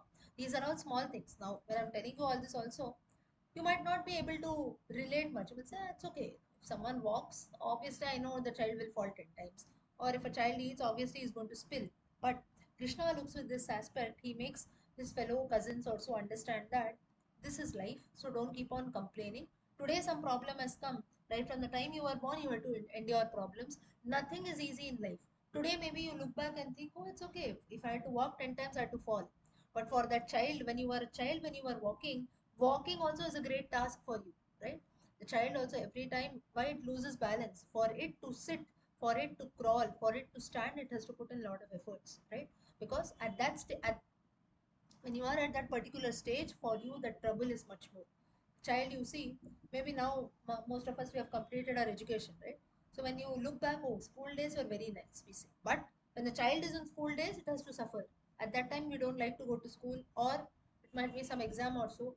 Child belonging to grade 1 will say, no, the kg classes also are very easy. But for a child belonging to kg class, it is difficult.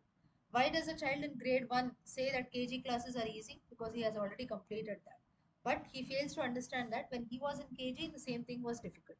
So the point is, Krishna gives a very, very important lesson to Nanda, Yashoda, and also to fellow Gopas, Gopikas who are there, also to the Pancha Pandavas, and a reference that life is always easy for people who have completed that stage in life. Today, if you're standing here, you're- as an adult, if you're standing, you had your own set of problems in childhood. So, in every stage of life, right from the time you are born till you die, there are going to be some hurdles that come. You have passed over. In fact, he tells Arjuna that. So, just as when you were a child, even simple actions for you were difficult. Today, maybe fighting a war for you is difficult. But don't forget that you overcame everything. Now, what is happening when you have to face the war? So, therefore, oh Arjuna, rise up, wake up. So, like this, through simple, simple things and simple actions, the Lord tries to impart a very, very important lesson that life is going to be full of problems, life is going to be full of hurdles. But just as we came out of all that, every situation in life will definitely have a solution also. The Lord gives a very, very beautiful lesson. Okay, further. Till here, could everyone follow? I am not going in any order. I'm just randomly telling you some stories related to the Lord. Yeah. Till here, is everyone is able to follow? Yeah. Okay.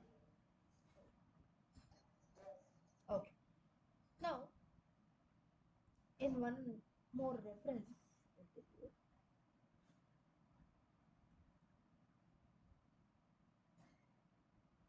So Lord Krishna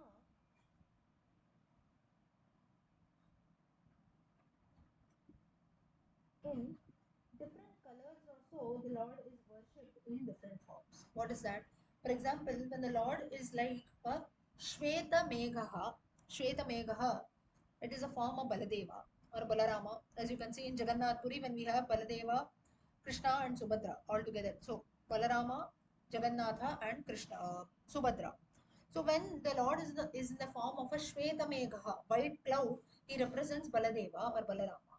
When he is in an orangish form, Kesari Varanaha, he represents Subhadra Devi, it seems. So in different colors, different forms of Krishna are seen. Similarly, when he is a Meghashyamaha Ghanashyamaha, like a black rain cloud, he represents Lord Krishna, Lord Vishnu, Lord Jagannatha himself. And in fact, that is also called one more thing when what he represents as a black color cloud is Shaligrama Shila. Shaligrama Shila, just as we have Shivalinga, which is very auspicious for Lord Shiva. Similarly, Shaligramam is something which is very auspicious for Lord Vishnu. Yeah. So,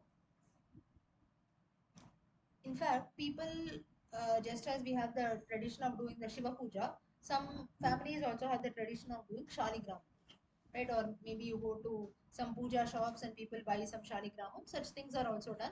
But usually shaligrama, shivalinga also have to be passed on from generation to generation. So this dark Meghashyamaha, black rain cloud that is there, this form of the Lord represents Jagannatha, Krishna or the shaligram Shiva. Next is the blue color form. That is the normal form that we tell for Lord Krishna, Lord Rama and so on. Neelavaranaha, that is actually called as Ujjvala Neelamani. Ujjvala Neelamani. Maybe after that only you have the blue color that we use for clothes. What's that called? Ujjala. That maybe would have come from this name. Ujjvala Neelamani. Ujjvala Neelamani is this color or this form of Krishna is represents Vishnu and Krishna Rama themselves. Next, when it is a golden form, you can say a gold bright form, it represents Radharani. Now, why you might be wondering how can Balarama become Krishna? How can Radharani become Krishna? They are all forms of the Lord only. So that's the reason this reference is given. So golden color, bright color tinge form is represents Radharani and also Chaitanya Mahaprabhu it seems. Chaitanya Mahaprabhu, you can consider any of the gurus who are there. Radharani is a golden color form. Then a green color form of the Lord is called as Marakatamani. Marakatamani meaning a green color, green ruby color form which represents Radha Krishna both together. So that usually if you see Pitambaram is for Krishna, Neelambaram is for Radharani. If you Neelambaram is blue, Pitambaram is yellow. Yellow clothes and blue. If you mix yellow and blue, which color we get? Yellow and blue if you mix which color? Green. That is nothing but Marakatamani. Marakatamani, which is green, emerald green. So the mix of Radharani and Krishna is represented by green color, which is called as Marakatamuni, Marakatamani. Marakatamani is nothing but emerald, emerald green. You can consider that color, gem which is there. And if you see green color, it seems that in some references it is given why are trees green, or sometimes when people do this, what do you say, things like what do you call that? Rifle shooting or things like that, wherein there should be a lot of focus, or maybe you do archery, things like that, wherein our eyes should have a lot of focus for a long period of time. When people practice such sports which needs a lot of focus of the eyes, it seems that these people are given shown a green color thing. Has anyone seen that? A green color they tell to watch something, like a green color cloth they are shown, or maybe a green color screen is shown, or maybe when we look at trees also we feel peaceful, right? Why do you feel when you go to the forest, why do we feel peaceful? Or when you're in the midst of nature, why we feel peaceful?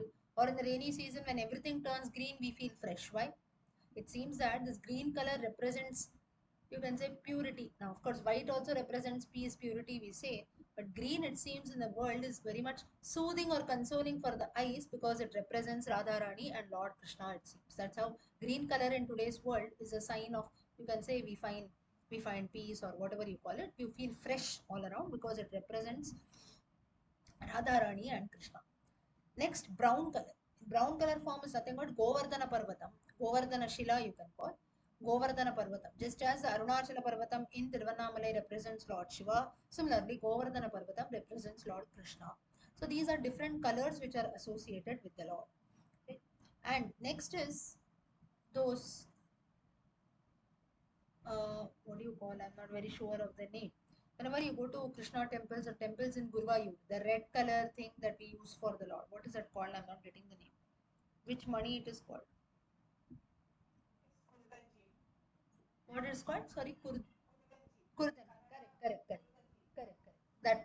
So that maybe not many of them are aware. So that represents the red blackish color which is there, which is again used for worshipping the Lord. So these are different colors of the Lord which are all related to Lord Krishna. Okay. Next, so these are all aspects which are related to the Lord again. Now, it seems that in once what happened is, now Krishna, all of us we know, is known for stealing butter, or for the most, you can say, mostly in his life, what he did was as a child. His childhood mostly was spent in stealing butter. So once it so happened that while he was stealing butter, the Lord goes to a place where he sees his own reflection, it seems. And there was a pillar in that the small baby Krishna, he saw his own reflection. And you see, at times when we see our own reflection shadow, also especially small children, they are afraid, right? So Lord also he gets afraid, he runs to his elder brother uh, and Balarama and he tells him that what what is this? Why am I seeing my own reflection? I'm feeling afraid. At that time, Balarama says that it is none, O Krishna, but you only. At that time, it seems that Balarama he tells Krishna, O Krishna, why are you afraid of seeing your reflection in the mirror? In fact, when you see around, you look at fellow human beings, you look at fellow creatures, fellow animals, fellow trees, or so. In each one of them, you should be able to see your own reflection. How come then you're afraid of this? Stop showing your Leela here. It seems Balarama scolds Krishna. At that time, Krishna gives a very mischievous smile. This is just a Leela, wherein Balarama says you stop doing all this because you look at everyone around, everyone is a form of you. So you can see your own reflection, your own form in them. What to talk about this mirror and a pillar then. Then in another instance, while he was stealing butter, he goes and tells Balarama that you don't tell my mother, you don't tell Yashoda Devi anything that I have stolen butter also. Little butter I have saved for you. So you also eat that, you also enjoy the same. Balarama says fine. But this already Yashoda had seen from far off. And she came before Krishna as if she didn't know anything. And that's when yeah, Krishna stood very innocently in front of Yashoda Devi and said that, in fact, my elder brother Balarama, he wanted to eat butter. So I stole little butter for him also. And a little, because I stole butter for him, the remaining part I had to also relish because Balarama said that if you eat all alone, I won't like it. If I eat all alone, I won't like it. So Krishna, you also have it. Yashoda Devi had already heard their conversation, but the Lord was being very innocent here. He said, no, I have stolen butter for Baladeva. And he gives butter to Balarama also. Yashoda Devi, like this, there are many situations wherein Yashoda Devi, it seems that she could not stop smiling or she could not stop embracing Krishna, or her love and affection for Krishna started increasing when she saw the innocence of her child, it seems. So the anger that she had when after knowing that her child had stolen butter, it seems that disappeared this way because of the Maya which Krishna used to play on her and ultimately to all of us also.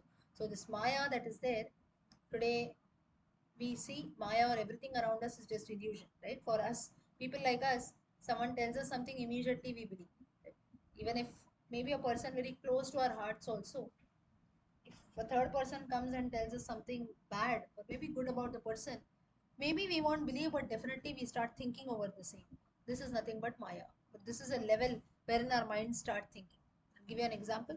Maybe you might be close to a person, but a third person comes and tells that no, this person whom you are very close to is actually a very cruel person. You might have a lot of belief on the person whom you are close to, but at least 5 10% this thought will always linger in our minds. What did this third person say? So this is nothing but Maya. We are affected by things around very, very easily. So what to talk about the Lord here? The Lord was also known for captivating the minds of the people. So when sheer mere human beings and things can also affect our minds, what to talk when the Lord himself comes and shows his Maya, will not Yashoda Devi be, you can say, in the trance? She didn't know how to react, but still she used to try her level best to stop from falling in the trap set out by the Lord. So, like this, there are many other stories also that are told. Now, further, it seems that in another reference, what happens is now all the Gopikas, they used to always complain to Yashoda Devi that your son is coming, he's stealing my butter, so and so. So once it so happened that Lord Krishna also he got very angry, it seems, and he told his mother in front of the Gopikas that all these Gopikas are just lying. They don't have any affection in their hearts. If they were all mothers or so, just as now you can say a normal lady, if a small child comes to our house, we will definitely give them food, right? The way you treat your own child, our neighbor's child also we treat them the same way. So this is nothing but affection that we have for small kids, especially when we see small children, small kids or so, irrespective of whose kid it is, we show them affection, right? So Krishna felt that why they are not doing this to me? Everyone should do this, right? I'm also a small child. I'm just going to go and steal butter. That's it. So it's okay. Why they have so much of problem? They're all just liars. It seems, and he got very angry on the Gopikas. I, I every day I visit their house during sunrise, again at sunset. They should be happy because seeing a child usually makes people happy. But these Gopikas have no affection at all. And he tells his mother that I just go to please people around just to make them happy, nothing else. So you don't listen to them, they are all just liars. They just want to make a story and come and tell you that I'm stealing butter from them. So, saying this, Krishna started crying, it seems. Now, all this is again Krishna Leela. That's when Yashoda Devi she keeps uh, Krishna close to him, she brings him close to her and she consoles a lot, it seems. And for the sake of Krishna, it seems that Yashoda Devi also tells the Gopikas that all you Gopikas are lying, only my Lord is telling the truth. He's just an innocent small boy. How can he do all such things, stealing butter? And I think already you have scolded my son a lot. Now don't come and complain to me. I am not going to scold my child any longer. And after saying so, it seems that but here, Yashoda and see, so now the Gopikas also understood and they also went back to their houses. But that's when, after some time, after the Lord was consoled, and this was again a Leela of the Lord, it seems that Yashoda Devi tells the Lord, oh son, I know that this was your Leela. This was your, you can say, story making also. I know what you are in real.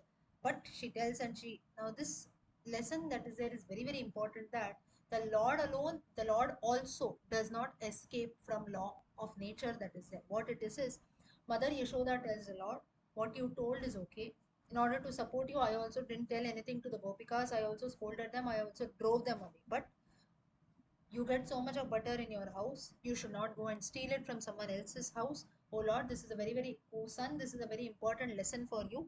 Please do not do this out of greed. It seems that in this context, Yashoda Devi tells the Lord that don't show greed, otherwise you will fall in danger. Now, here a very, very important lesson in an avatara also, the mother Yashoda, she does not stop from showing her motherly nature. Wherever a child has to be stopped, wherever a child has to be improved, that has to be done irrespective of even the Lord also takes an avatara, the Lord also is not an exception. Just as in another reference wherein Lord Rama, for example, Avatara Purusha, Naravatara, but still so much of sorrows he had to endure. If he wishes, if he wished, he could have brought back Sita. All this. If, the main purpose of Rama Avataram was to kill Ravana, right, and to establish Dharma again. If he had to kill Ravana directly, why he has to take a birth in Ayodhya also? Let him be born in Lanka only. Let him kill Ravana. Go back to Vaikuntham. Why so much of troubles? Or maybe right from day one, he can just maybe set out his weapons, Brahmastram, this, that, and Ravana, kill him and go back. But no, the Lord also has to follow some ethics that are there. The Lord also has to follow the path of an avatara. He has to also be born in a family and so on. So when the Lord also has to follow rules, what to talk about human beings like us who are finding success easily. There are some shortcuts you tell me and so on. So here also, if you see, the Lord Krishna also in this form. Now, at least in Rama Avataram, Rama always behaved like a Nara, like a man. But in Krishna Avataram is a Purna Avatara, wherein from day one it seems that Krishna started revealing himself. Now, very casually or on a lighter note, it seems that Vishnu decided Rama Avataram was very difficult because every time I had to hide my identity because I was a man, right? But in then my next avatar, Krishna Avataram, though I'm a human being, though I'm born as a human, I'll show my godly nature from day one. That's when he could suck the life out from Bhutana or Trinavarta, so many asuras, people knew from day one that this is none, not a normal child, it is the Lord Himself.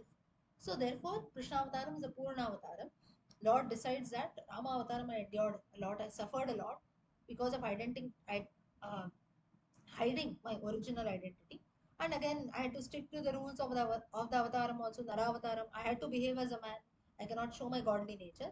In my next avatara, because I'm born as God, I'll definitely try to show and reveal my form wherever needed. Now, this does not mean that Krishna is proud or he is very arrogant that, oh, I'm great, I'm going to show. But wherever needed, it seems that Vishnu decided Rama avataram, listening to everyone also brings about our own doom. Listen to one's father, listen to one's mother, listen to Praja, and so on. In that, what happens is Rama Avataram, it seems Vishnu realized that there are at times things which are to be done by making our fingers crooked. That's when Dharma Yuddham, Mahabharata was needed. That's how Karna was killed. So, wherein he tells Arjuna also, for establishing Dharma, if the opposite person is not on track, we have to also change ourselves. Doesn't mean that we have to turn bad. Just as Rama had a very, very important question to Vishwamitra. Vishwamitra tells him to kill Tataka. Rama tells, as per Shastras or what I have learned, killing a woman is wrong. Can I kill? So he was being a bit hesitant. At that time, Vishwamitra says, if the opposite person who's there is behaving properly like a woman, then you should not kill. But if she is causing trouble to the world, first is Swadharma. You're born as a Kshatriya. Your main duty or your first dharma is to protect your subjects. You do that, rest everything comes later. So this is something which is very, very important. So Rama, that's when he ends up killing Tataka. So like this, there are different stories and incidents which say that being the Lord of the world also, Lord also has to undergo certain methods, certain processes that are there. And avataram is also not easy. Decide to take an avatara, kill a Rakshasa, go back to Vaikuntha. It's not just maybe 1 or 2 days you do something and go back. It's not at all easy. So when taking an avatara for the Lord is not at all easy, how can we expect our lives to be easy? So these are all small lessons from the life of the Lord, and of course there are many more also. Then it seems that as we all know, Arjuna, in Arjuna's flag, you have Lord Hanuman who is always sitting. Now, what is the story behind? Now, okay, till here is everyone following? Is it interesting? Yes? Okay,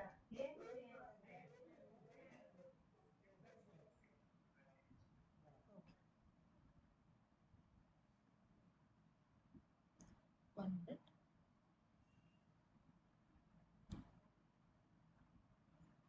Now, Arjuna, in Arjuna's Dwaja flag, we have Kapit Dwajaha. This reference comes in the Gita. One who has got the monkey, Kapi, in his Dwaja flag. So,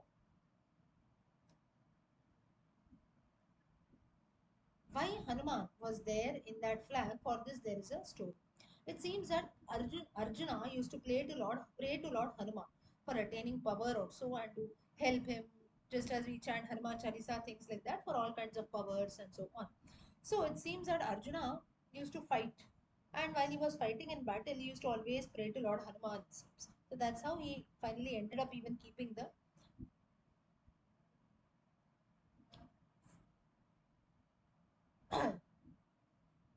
keeping the flag of Hanuman on top. Now, here what happened is Arjuna gives a very, very important lesson wherein he also talks about the significance of having a guru or seeking the help of another devotee. So, now Arjuna, it's in the Dwapara Yuga. Krishna Avataram, Rama Avataram is already done. So, here Arjuna knew that from the recent past, Hanuman is only the great devotee. And he knew that the Lord, if you have to attain the mercy of the Lord, then first you have to attain the mercy of a great devotee. That's when he surrendered to Lord Hanuman, it seems, so that he can get the mercy of Lord Krishna. Krishna's grace will be very, very easy if he is graced by Lord Hanuman. So that's the reason Arjuna tries to reach Krishna through Hanuman. And that's the reason he had Hanuman on his dwaja. Just as. So this gives a very, very important lesson wherein to reach the Lord directly, you can always go through another devotee, and that's how what is the importance of a guru. Guru or a great devotee like maybe Dhruva, Prahlada, or so. Why do we look upon these people in life? Or in fact, the Lord Himself highlights that for me, more than worshipping me, worship my fellow bhaktas. You'll attain mukti easily. Or worship one's own guru, you'll attain mukti easily. Why does the Lord say? Because for human beings like us, so why we can correlate to those bhaktas or correlate to those uh, gurus also, because they are also actually doing the same thing. Hanuman, you see, what is Hanuman doing? Someone tells chant Ramanama, look upon Hanuman. Hanuman is always chanting Ramanama. Wherever Ramanama is being chanted, wherever the stories of Rama are being told, he is present there. Yatra yatra raghunatha kirtanam tatra tatra kritamastakanjalim bhashpavari paripurnalochanam marutim namata rakshasantakam. How should one listen to the stories of the Lord? Bhashpavari paripurnalochanam. By shedding tears of joy, it seems. That's how Hanuman is sitting everywhere. So here you don't have any, whereas the Lord says, okay, my stories are being told, please come and listen. We cannot correlate much. But if you see someone, okay, see Hanuman is also sitting, I'll also sit. Just as we tell a small child, see he is eating, you also eat, the child eats immediately. But you just keep on forcing the child, eat, eat, eat, the child will not eat. But the minute it sees someone else doing the same thing, it would also do the same thing, right? So, and for human beings also, it is the same thing. Practice what you preach, just as we say. Someone else does, we do that easily. Why this Guru Margam is important in attaining mukti or attaining the Lord is why the Lord Himself says having a guru is very, very important in one's life, because there are many things that are there, many things that we know, but to actually do that, it's something which takes a lot of time. Say, for example, all of us we have scriptures, right? Ramayana, Mahabharatam, Gita, Bhagavatam, everything is there.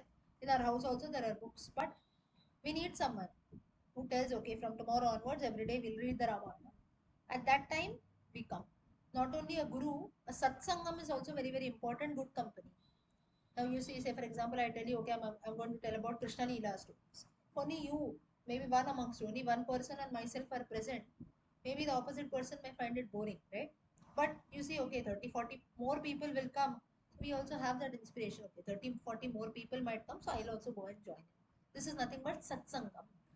So, satsangam and a good guru, or you can say a person in life who guides us, is someone who's very, very important. Why a guru is important? Of course, the guru has already reached God, so that is something, lot of years of practice, years of worship, and so on. So, definitely getting guidance from such a person is our blessing. Secondly, we know that this person is doing the same thing, I should also do it. If today I'm telling you, okay, we have to read the Ramayana, definitely I should have read the Ramayana, right? Otherwise, it's not easy. So here you have in mind that, oh, this person, if he's telling me today to read the Ramayana, he would have surely read it. That's the reason he can speak about it or he can tell about it. He himself is reading.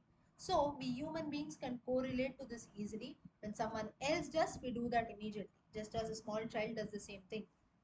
It's able to copy, right? Minute you tell, you eat like this, you do like this, the child doesn't do. But when you stop ordering and tell the child, I am doing, no, you also do this. You don't even have to tell at that time. You keep a plate and start eating. You make the child sit near you, the child automatically eats. Why? It looks at you and it eats. This is the importance of Guru. This is the importance of fellow Bhagavatas, fellow Bhaktas. Arjuna tells the same thing. And Arjuna here highlights that I reached Krishna through the Margam of Hanuman. Hanuman, a great devotee. Hanuman was my inspiration. Hanuman was my role model. I started worshipping Lord Hanuman. Just as he had a lot of bhakti towards Rama, I also prayed that I should also develop bhakti like you, O Lord, towards Krishna. Krishna became very happy that I seeked the help of fellow devotees, fellow bhaktas like the Lord Hanuman himself, and that's the reason I've kept Hanuman on my dwaja. This was one reason. Secondly, Hanuman resembles strength, intellect, intelligence, power also. That's another reason why Lord Hanuman is kept on the dwaja of Arjuna. So like this, there are certain stories related to the Lord. Okay, just 3-4 verses more of Krishna Kavacham we'll learn and then we'll stop. Mahadeva Uvacha Vatsagascha Mahabhaga Bhrigovamsha Samudbhava पुत्रादिकोऽसि प्रेम्णा मे कवचग्रहणं कुरु।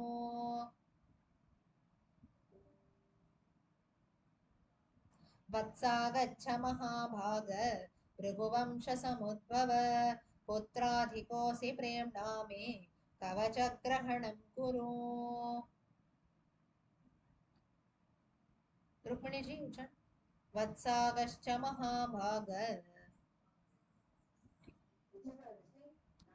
7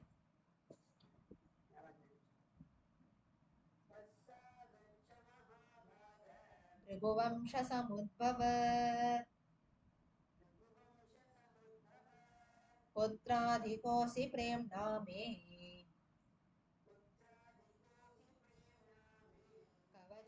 कवचग्रहणं कुरु। या वैजयन्ती महाराज। वत्सागच्छ महाभाग भृगुवंशसमुद्भव पुत्रादिकोऽसि प्रेम्णा मे कवचग्रहणं कुरु। वत्सागश्च महाभाग भृगुवंशसमुद्भव पुत्रादिकोऽसि प्रेम्णा मे कवचग्रहणं कुरु। शृणु राम प्रवक्ष्यामि ब्रह्माण्डे परमाद्भुतम् त्रैलोक्यविजयं नाम श्रीकृष्णस्य जयावहम्। शृणु राम प्रवक्ष्यामि ब्रह्माण्डे परमाद्भुतम् त्रैलोक्यविजयं नाम श्रीकृष्णस्य जयावहम्। सरोजी। शृणु राम प्रवक्ष्यामि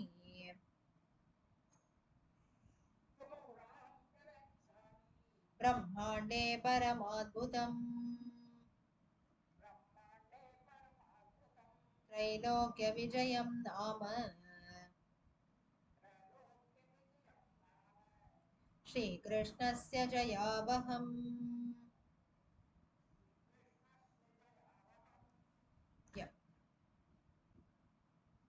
गोमती जी। शृणु राम प्रवक्ष्यामि ब्रह्माण्डे परमाद्भुतम्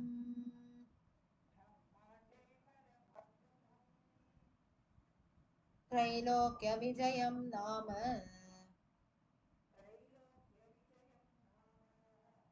श्रीकृष्णस्य जयावहम्। शृणु राम प्रवक्ष्यामि ब्रह्माण्डे परमाद्भुतम्